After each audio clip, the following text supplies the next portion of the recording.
miles southeast of Wilson, Oregon, 11 miles west of Farmville, moving southwest at 35 miles per hour. Hazard, tornado. Source, radar indicated rotation.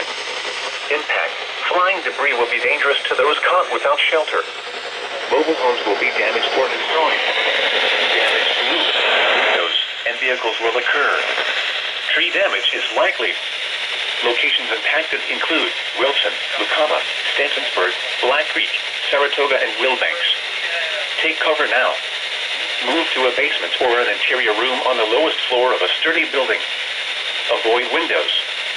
If you are outdoors, in a mobile home, or in a vehicle, move to the closest substantial shelter and protect yourself from flying debris. Tornadoes are extremely difficult to see and confirm at night. Do not wait to see or hear the tornado. Take cover now.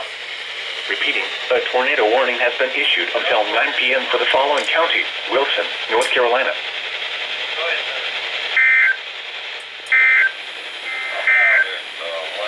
A tropical storm warning is